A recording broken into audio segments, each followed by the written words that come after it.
Selamat siang anak-anak, selamat berjumpa kembali dengan pelajaran biologi bersama Ibu. Untuk kali ini, Ibu akan menjelaskan mengenai bab pertumbuhan dan perkembangan. Baik, kita lihat. Jadi, poin apa saja yang akan kalian terima pada bab pertumbuhan dan perkembangan? Ada 3 poin.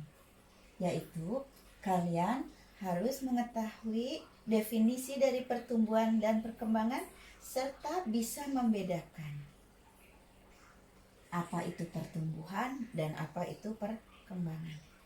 Oke. Poin yang kedua adalah tahapan dari pertumbuhan dan perkembangan. Nah, di sini bab pertumbuhan dan perkembangan itu adalah kita membatasi pertumbuhan dan perkembangan pada tanaman. Jadi, pada tanaman, tahapan pertumbuhan dan perkembangan itu akan diawali dengan fase atau tahapan perkecambahan yang selanjutnya nanti dilanjutkan dengan tahapan pertumbuhan. Nah, pada tahapan pertumbuhan itu nanti juga bisa dibedakan lagi. Ada tahapan pertumbuhan primer, ada tahapan pertumbuhan sekunder. Kalian sambil mencatat. Sudah disiapkan kan tentunya alat tulisnya ya. Kemudian poin yang ketiga adalah faktor yang mempengaruhi proses pertumbuhan dan perkembangan tadi. Ada 2, ada faktor eksternal, ada faktor internal. Ya, contoh faktor eksternal itu adalah cahaya, suhu, air, kelembapan. Jadi yang dimaksud dengan faktor eksternal itu adalah faktor-faktor yang berasal dari luar tubuh si tanaman itu sendiri. Dan kalau yang dimaksud dengan faktor internal adalah faktor yang berasal dari dalam si tubuh tanaman itu. Apa saja? Yaitu gen dan hormon. Gen dan hormon. Ya. Nah, pada SMA, tingkat SMA, maka yang difokuskan adalah kita membahas faktor-faktor internal hormon yang berpengaruh terhadap proses pertumbuhan dan perkembangan tanaman. Seperti itu, Nak.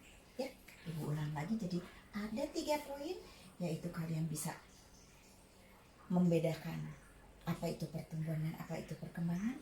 Kemudian kalian mengetahui tahapan pertumbuhan pada tanaman, didahului dengan perkecambahan, dilanjutkan dengan pertumbuhan itu sendiri. Ada pertumbuhan primer dan pertumbuhan sekunder. Kemudian ada faktor yang mempengaruhi itu. Kalian belajar mengenai faktor-faktor apa saja yang bisa mempengaruhi proses pertumbuhan dan perkembangan.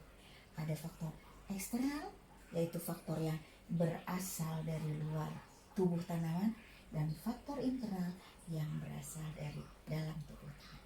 Apa tadi faktor eksternal? Masih ingat? Ya. 1, cahaya. 2, apa? Suhu. Ya, udara. Ya, banyak nanti beberapa lainnya. Nah, faktor internal adalah gen dan hormon. Oke. Dan ini akan Ibu lanjutkan nanti. Bahas secara detail mengenai bab-bab ini yang harus kalian terima. Ya, oke, kita lanjutkan. Ibu akan menjelaskan apa itu pertumbuhan dan apa itu perkembangan. Kalian catat, siapkan ya mengenai penjelasan Ibu. Yang dimaksud dengan pertumbuhan maupun perkembangan, dua-duanya adalah proses perubahan. Apa definisi pertumbuhan? Proses perubahan ukuran. Ukurannya apa, Bu? Serah, bisa volumenya, ya, lebih tambah gede, bisa diameternya, bisa tingginya, bisa jumlah daunnya, gitu.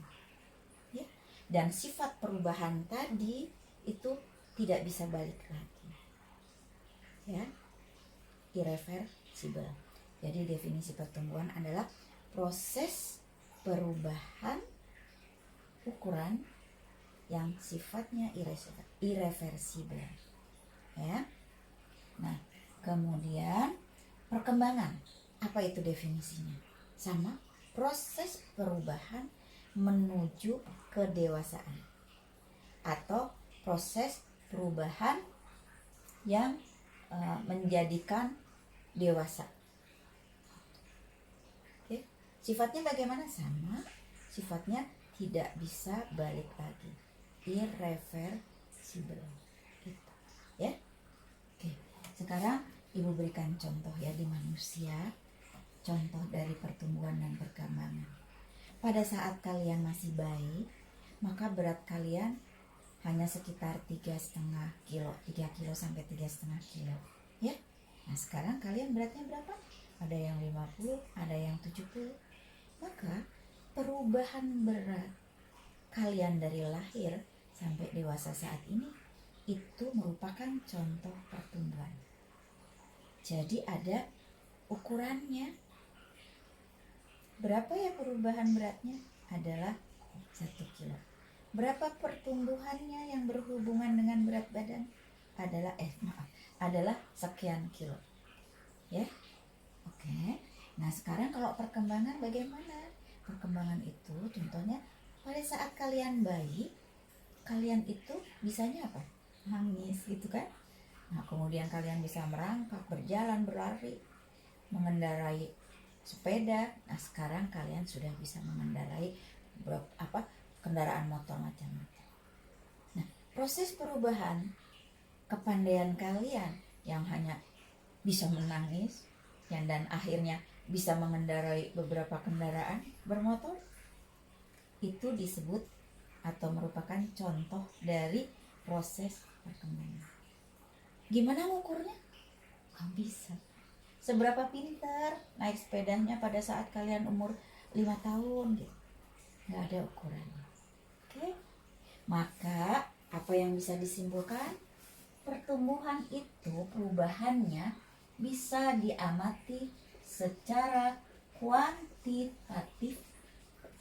Sedangkan kalau perkembangan perubahannya hanya bisa diamati secara kualitatif, begitu. Oke, ya. Jadi kalau kualitatif itu kan, oh iya dia pintar banget, ya, bodoh sekali, begitu kan? Gak ada ukurannya itu, ya. Atau cantik banget, gitu, ya. Seperti itu nggak ada ukurannya. Tapi kalau misalnya dia tuh berat, yang itu enteng gitu, itu kan ada ukurannya. Jadi perbedaannya itu ada ukurannya.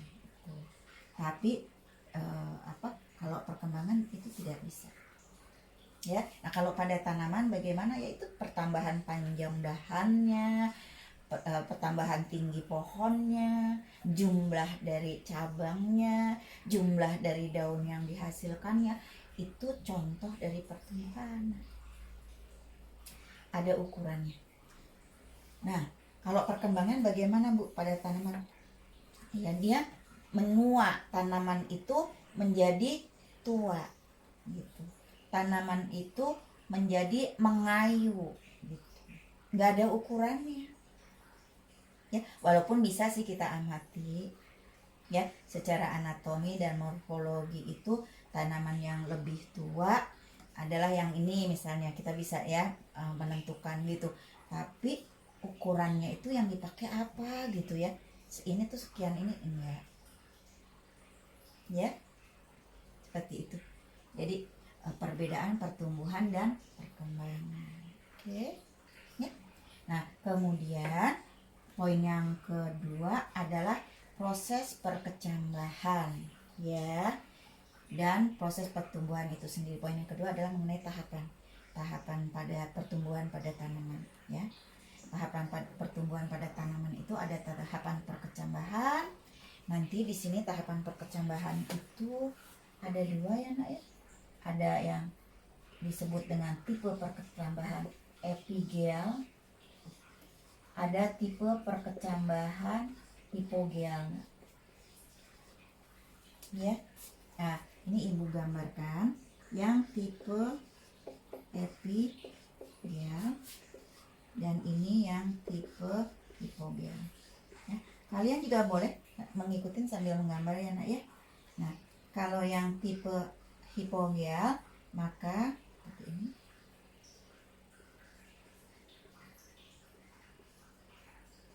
Maaf.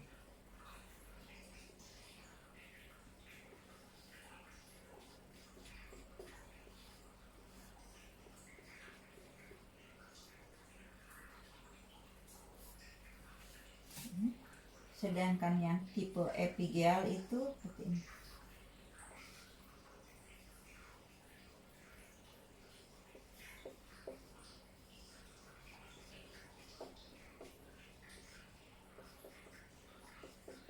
Kalau ini yang di arsir itu menggambarkan tanah, kemudian ini menggambarkan si keping biji ya nak ya.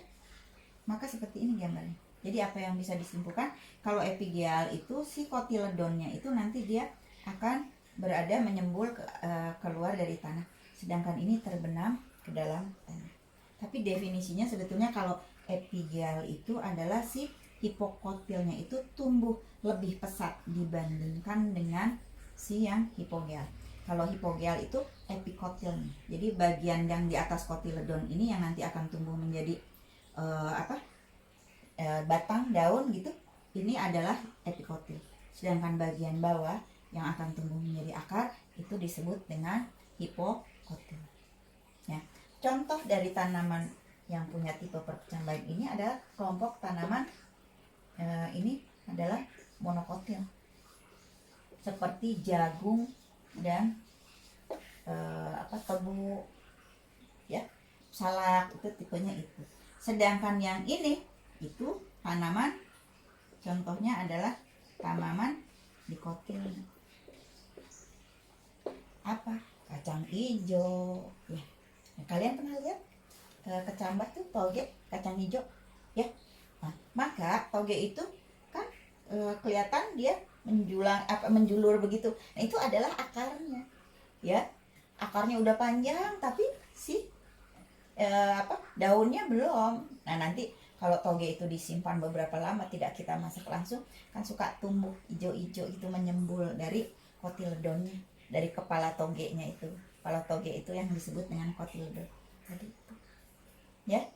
Nah, karena kacang hijau itu termasuk tanaman dikotil. Nah, tipe perkecambahan di mana si hipokotilnya itu tumbuh lebih pesat dibandingkan dengan epikotilnya disebut dengan epigel. Itu terjadi pada kelompok tanaman dikotil. Sedangkan perkecambahan hipogel itu terjadi pada kelompok tanaman monokotil ya. Nah, ini ibu rasa kalian yang gambar sendiri ya, ini tahapan perkecambahan. Kemudian mengenai ini, mungkin ibu hanya bisa menjelaskan sampai ini untuk faktor yang mempengaruhi proses pertumbuhan dan perkembangan. Nanti akan dilanjutkan pada episode berikutnya ya nak ya. Nah, untuk proses tahapan selanjutnya setelah perkecambahan itu kan terjadi tahapan pertumbuhan pada tanaman, pertumbuhan itu sendiri. Nah, itu bisa dibedakan menjadi tahapan pertumbuhan primer yang terjadi di ujung-ujung akar atau ujung batang. Pertumbuhan primer ini akan menyebabkan si tanaman menjadi lebih tinggi atau cabang-cabangnya itu menjadi lebih panjang gitu. Oke. Nah, kalau yang dimaksud dengan pertumbuhan sekunder itu apa? Pertumbuhan yang menyebabkan si diameter dari si batang tanaman atau cabang tanaman atau juga akar itu menjadi bertambah. Jadi kalau pertumbuhan menjadi lebih besar gitu diameternya. Jadi bisa dikatakan kalau pertumbuhan primer itu terjadi secara vertikal, sedangkan pertumbuhan sekunder itu horizontal, batangnya menjadi lebih besar. Tapi kalau primer itu batangnya menjadi lebih tinggi gitu. Oke ya, ibu rasa sampai di sini dulu ya nak ya. Nanti akan kita lanjutkan membahas poin ketiga dari bab pertumbuhan dan perkembangan di episode 2 ya, karena ini durasinya terbatas. Oke, selamat siang, sampai ketemu lagi.